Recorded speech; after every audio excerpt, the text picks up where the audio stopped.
낙산사는 강원특별자치도 양양군 오봉산 자락에 위치한 유서 깊은 사찰로 관동 8경 중 하나로 꼽힐 만큼 빼어난 자연경관과 역사적 의미를 지닌 곳입니다.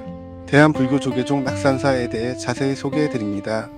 역사와 창건 배경을 보자면 낙산사는 신라 문무왕 11년 671년에 의상대사가 창건하였습니다. 의상대사가 당나라에서 돌아와 관세음보살의 진신이 이 해변의 굴속에 머물고 있다는 말을 듣고 굴에서 기도하던 중 관음보살로부터 수정영주와 여의보주를 받은 뒤 대나무가 솟아난 자리에 사찰을 세웠다는 전설이 전해집니다. 이후 수많은 화재와 전란으로 여러 차례 소실과 중건을 반복했으며 가장 최근에는 2005년 대형 산불로 큰 피해를 보았으나 이후 보건공사를 통해 현재의 모습을 갖추었습니다. 주요 볼거리 및 특징으로 낙산사는 동해 바다를 내려다보는 해안, 사찰로서 사찰 곳곳에서 수려한 경치를 감상할 수 있습니다.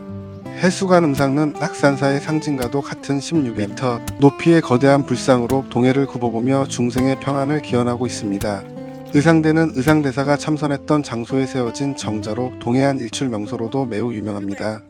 홍련암은 바닷가 절벽 위에 위태롭게 자리 잡은 작은 암자로 법당 아래 유리창을 통해 발밑으로 치는 파도를 직접 볼 수 있는 독특한 구조를 자랑합니다. 원통모전 및 7층 석탑은 낙산사의 중심 건물인 원통모전과 세조때 증축된 7층 석탑 등 경내에는 여러 보물급 문화재와 역사적인 건축물이 자리하고 있습니다. 방문 팁을 알려드릴 깨오가는 기도 도량은 한국의 대표적인 가는기도 도량 중 하나로 신도뿐만 아니라 많은 관광객이 소원을 빌기 위해 찾는 곳입니다. 자연과의 조화로 말하자면 단순히 종교시설을 넘어 산과 바다가 어우러진 풍경 자체가 하나의 명승지이므로 여유를 가지고 경내를 산책하는 것을 추천합니다. 문화재 관람은 의상기념관 등 사찰, 경내 박물관과 유적지를 둘러보며 낙산사의 긴 역사와 복원 과정을 함께 살펴보시면 좋습니다. 사람들이 낙산사를 계속해서 찾는 대표적인 이유는 다음과 같습니다.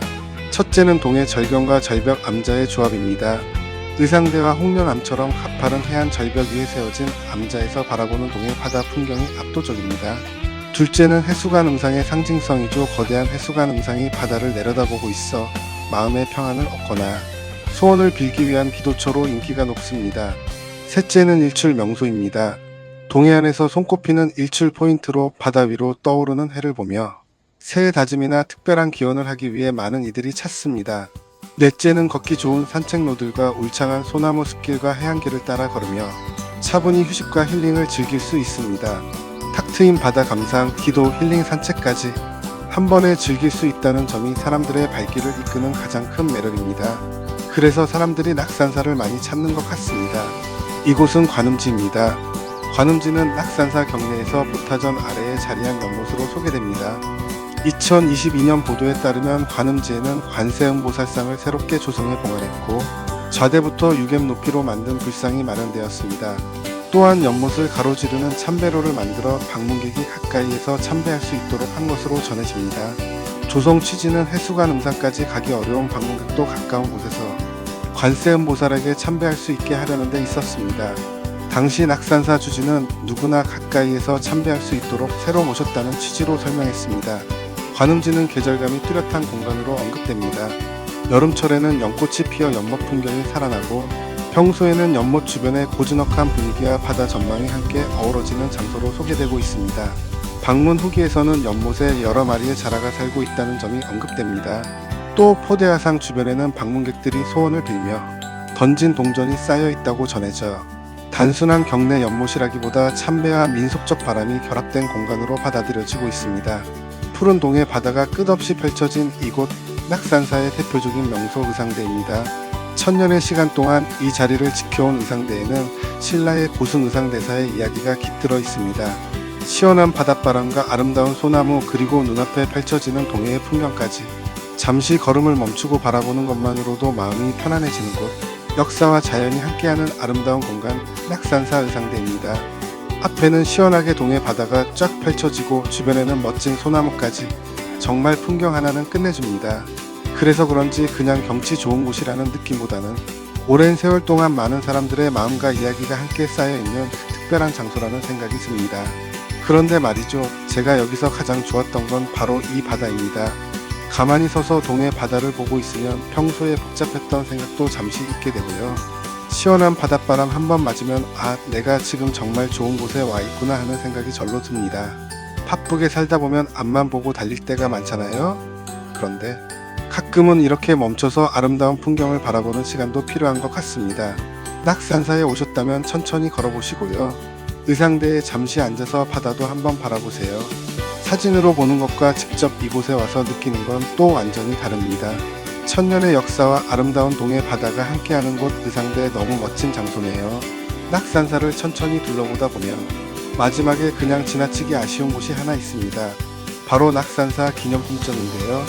사찰이라고 해서 기념품도 모두 무겁고 진지한 분위기일 거라고 생각했는데 막상 들어와 보니까 생각보다 굉장히 다양한 물건들이 진열되어 있습니다. 가장 먼저 눈에 들어오는 건 역시 불교와 관련된 장식품들입니다. 선반마다 황금빛 불상부터 작은 불상, 그리고 여러가지 색깔의 장식품들이 빼곡하게 진열되어 있는데요. 크기도 아주 작은 것부터 제법 큰 것까지 다양해서 그냥 구경하는 재미도 상당합니다. 특히 황금빛으로 반짝이는 불상들은 조명까지 더해지면서 상당히 화려한 느낌을 줍니다. 낙산사를 방문했다는 기념으로 집에 작은 불상 하나를 가져가고 싶으신 분들이라면 천천히 살펴봐도 좋을 것 같습니다. 그리고 조금 더 안쪽으로 들어가 보면 이번에는 아주 다양한 불교용품들이 눈에 들어옵니다.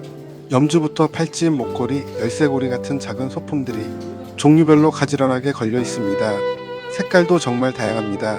검은색이나 갈색처럼 차분한 색깔도 있고 붉은색이나 알록달록한 색깔의 염주와 팔찌도 있어서 취향에 맞게 고르는 재미가 있을 것 같습니다.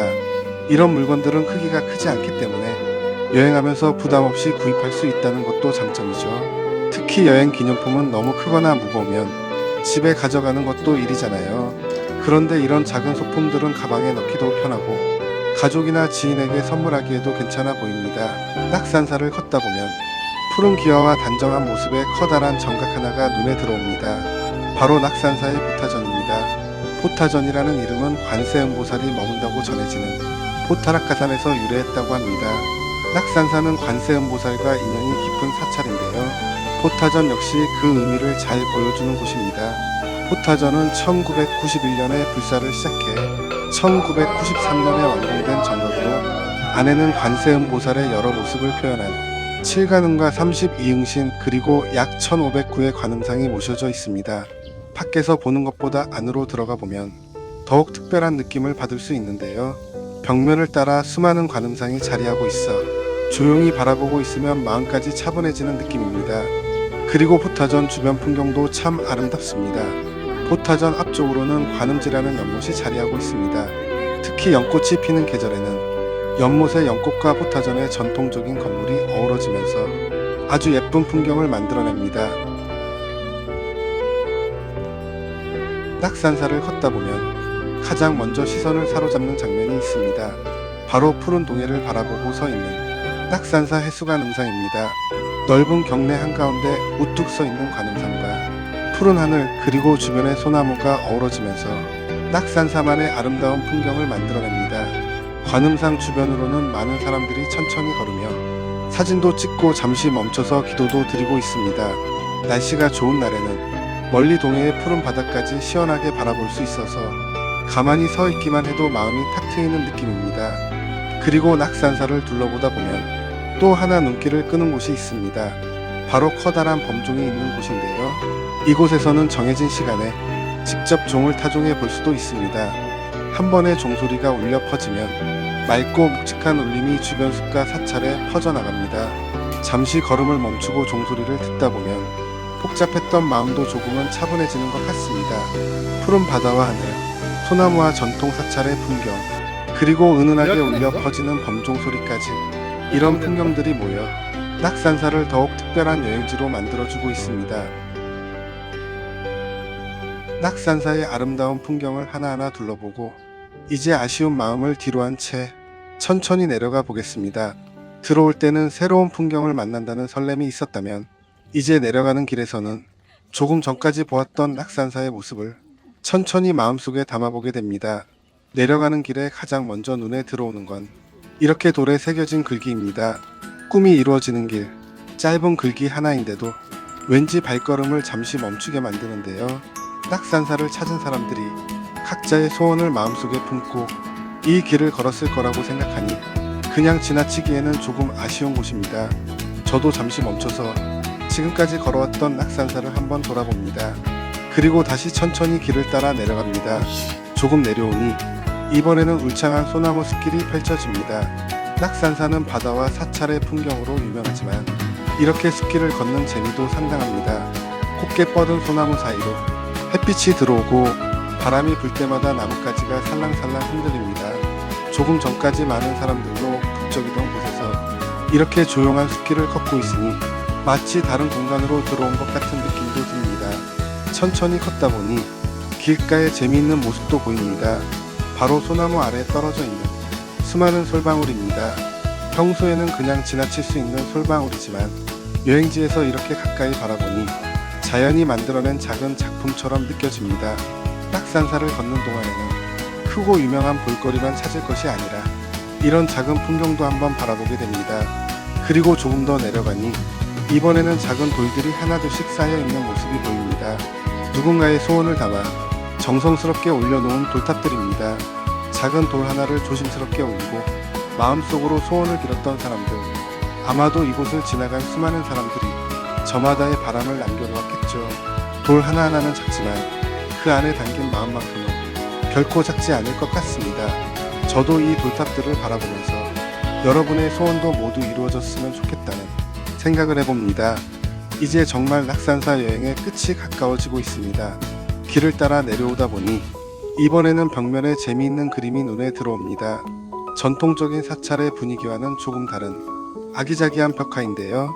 이런 작은 볼거리들이 있어서 주차장으로 내려가는 길도 그렇게 지루하지 않습니다.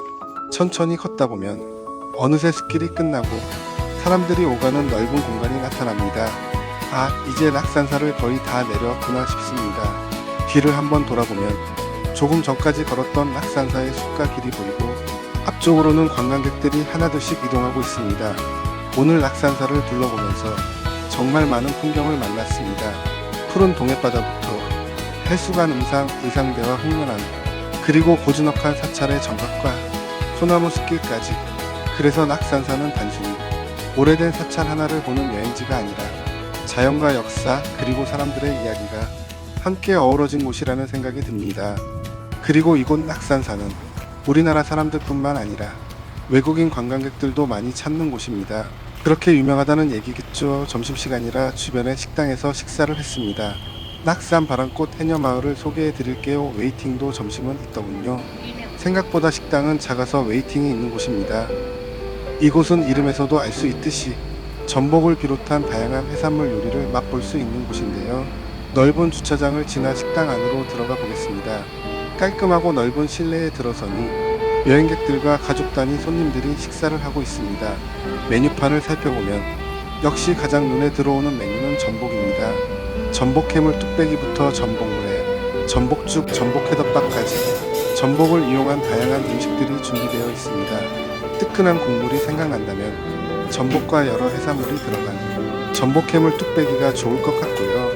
더운 날에는 시원하고 새콤한 전복물회도 여행 중 별미가 될 것 같습니다. 그리고 성게 알비빔밥이나 멍게 비빔밥처럼 동해안에서 맛볼 수 있는 해산물 메뉴들도 있습니다. 특히 바람꽃 해녀마을은 해녀가 채취한 해산물을 사용하는 곳으로 소개되고 있어서 바다 여행의 분위기를 음식으로도 이어갈 수 있는 곳입니다. 낙산사에서 아름다운 동해바다를 바라보고 한참을 걸었다면 이제는 싱싱한 해산물로 든든하게 배를 채울 시간입니다. 여행에서 풍경을 보는 즐거움도 크지만 그 지역에서 맛있는 음식을 먹는 것도 빼놓을 수 없는 재미겠죠. 오늘 낙산사 여행의 마지막 코스는 바다의 맛을 느낄 수 있는 바람꽃 해녀마을에서 마무리해 보겠습니다. 마지막으로 즐겁게 보셨다면 구독과 좋아요 부탁드립니다. 구독은 늘 힘이 되지요. 영상엔 없지만 낙산 해수욕장에서 30분 정도 해수욕도 하였답니다. 낙산사 방문 후 낙산 해수욕장에서 해수욕을 하는 것도 추천드립니다. 올해 마지막 해수욕 한 것 같아서 너무 재밌고 즐거웠답니다. 낙산사 생각보다 괜찮은 곳이니 시간 되시는 분들은 꼭 방문해 보시길 바랍니다. 지금까지 시청해 주셔서 너무 감사합니다. 다시 한번 구독과 좋아요 부탁드립니다. 늘 건강하시고 다음에 보아요.